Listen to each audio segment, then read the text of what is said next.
In this video, we'll create wind to a tree animation and water animation. I will show you the settings for pre-calculation and setting up the final animation settings. The movement of my tree is dictated upon by my final camera location. For this video, we will work on the movement of the leaves, which can be rapid or not, depending on the strength of the wind and the movement of the branches, which is subtle. Select the leaves. Go to the modifier list and select noise modifier. Let's add random strength under X, Y, and Z coordinates. Check animate noise and play the animation.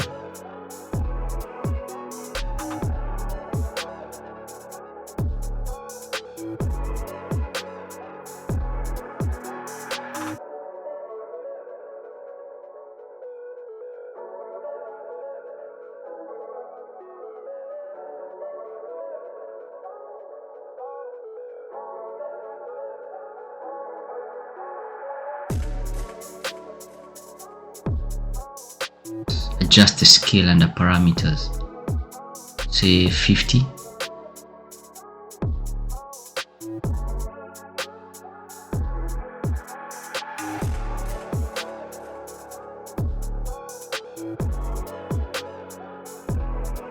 Take it down to 30.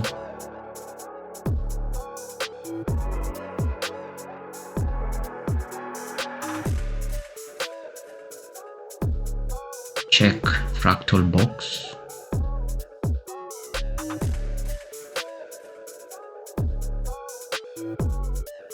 As you can see, the motion of the leaves is more rapid.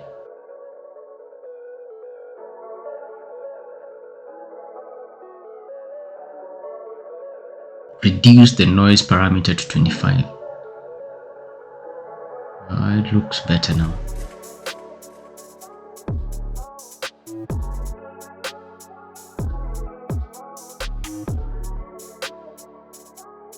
I've changed the texture map for my leaves. In my previous video, I showed you how to create photorealistic leaf textures.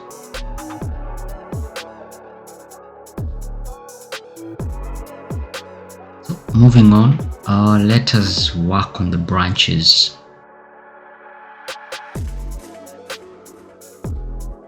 Randomly click on any branch. Go to editable poly, choose polygon selection and click on one of the branches. Scroll down and select use soft selection. Adjust the soft selection and bring it up just before it touches the tree trunk.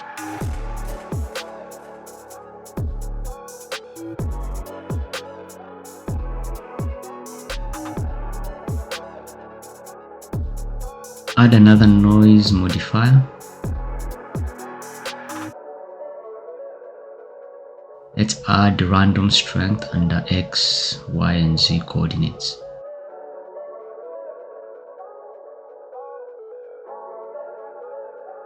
Check animate noise and play the animation.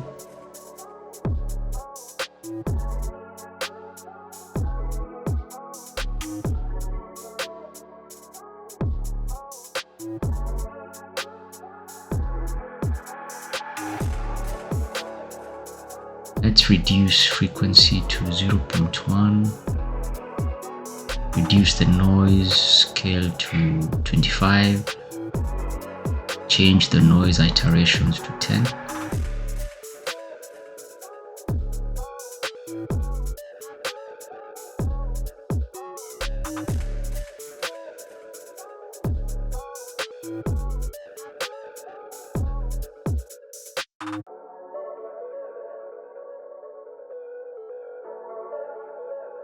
Tweak further the strength under X, Y, and Z coordinates as shown. Now let's begin the water animation. Select the water surface and go to the modifier list. Add displace modifier and set the strength to 10. In the material editor, pick a noise map and add it to the map slot. This map is what we will manipulate to create the animation. Under noise parameters, change size to 150. Under high, set it to 1 and low, set it to 0.2. Check fractal.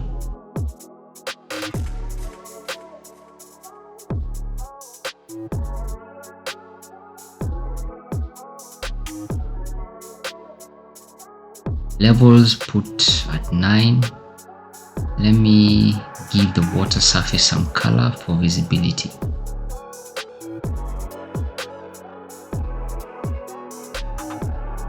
We will adjust the phase parameters accordingly to animate the water. As you can see, the water is moving when I hit the play animation tab. The extent of play is based on the phase parameter.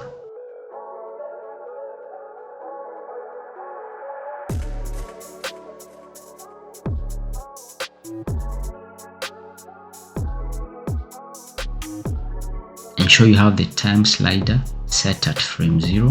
Click Auto key, move the slider to the last frame and change the parameter to 2.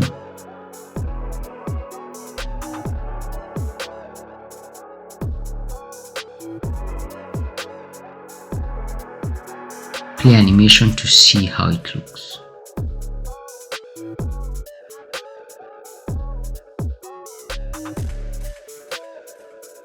We want to create a loop, so duplicate the noise map and change the phase parameter to -2.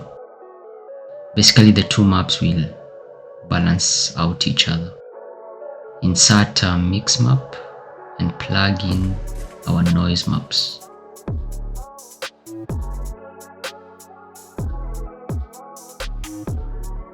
Click Auto key, move the time slider to the last frame.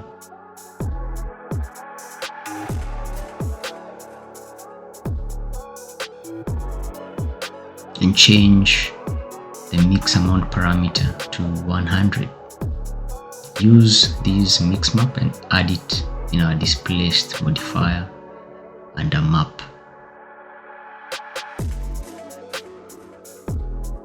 We can play the animation preview now.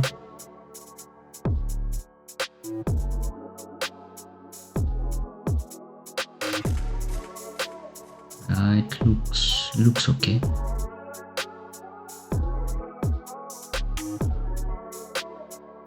Let us now work on our floating object, which will simulate the movement of the water. In the command panel, click on the Helpers tab and select Dummy.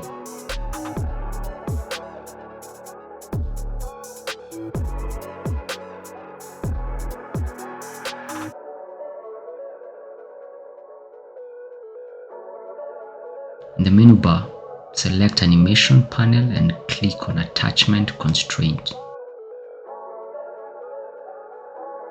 Click on the water. You can see that the dummy is moving in the same direction as the water.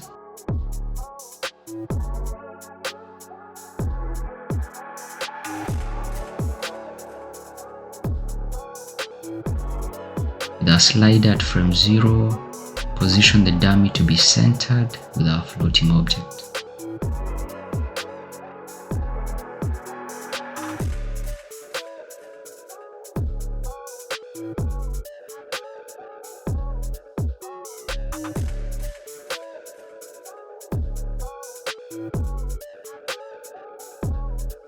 Link the dummy with our floating object so it mimics the dummy's motion, which, as you have noticed, I've changed it to a boat. I'm okay with this result.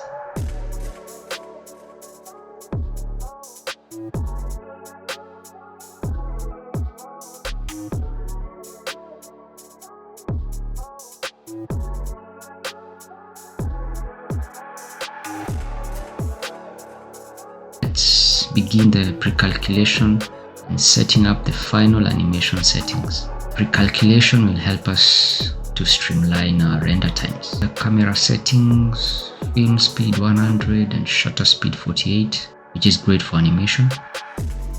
Check motion blur. White balance neutral. Check automatic vertical tilt. Leave the rest at default.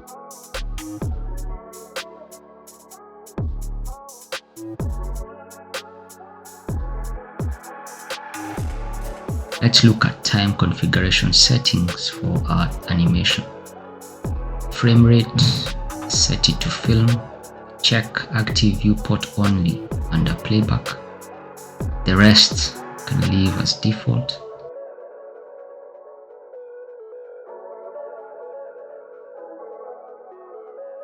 Moving on, click on the render setup icon or F10. In time output selection, select active time segment. Output size, in my case I'll use the size as shown. Leave the rest as default for now.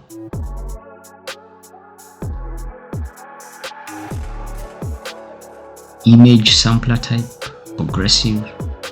Noise threshold, set it to 0.05 and mark subdivisions 40.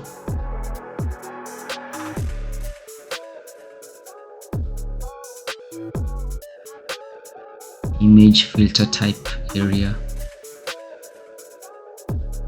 Color mapping type exponential. Global illumination, we will use irradiance map and light cache. Under irradiance map, I'll use high animation preset, 90 subdivs and 40 for interpolation samples. Mode, choose animation pre-pass and choose a path to save the pre-render of the irradiance map.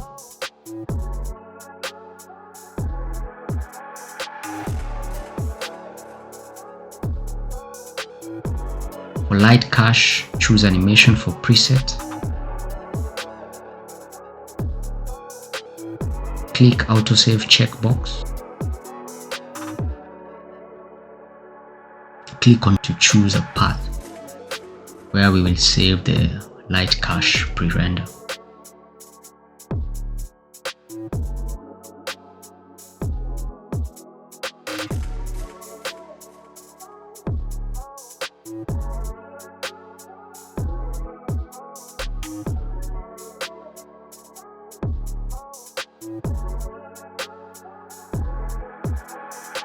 Remember to activate the option Don't Render Final Image under Global Switches, which means our render will only reach the pre-processing point, which is all that interests us at present.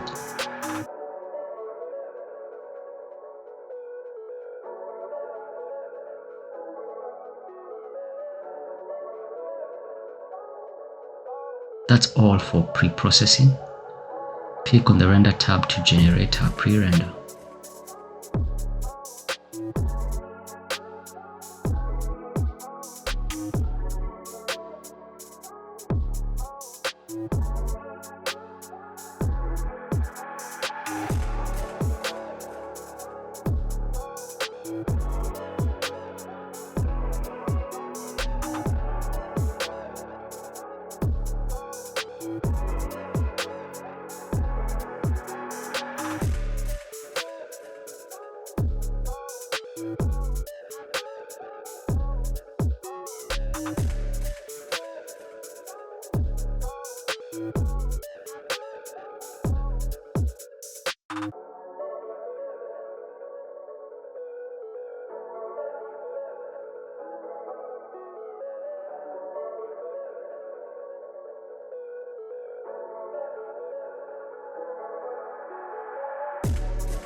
Once this is finished, we will change our settings.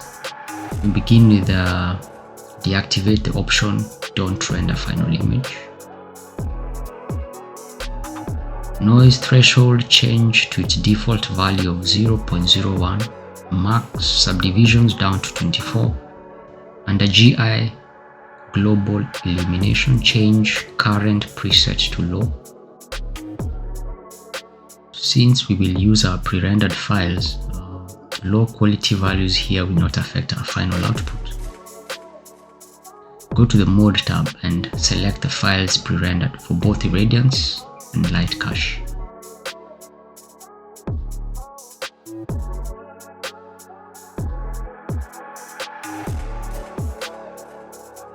Disable the don't delete option for irradiance and light cache.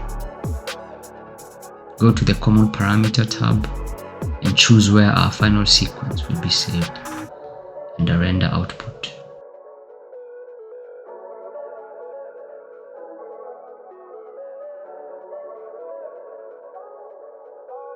Save the output formats as .png, which works well for post-production.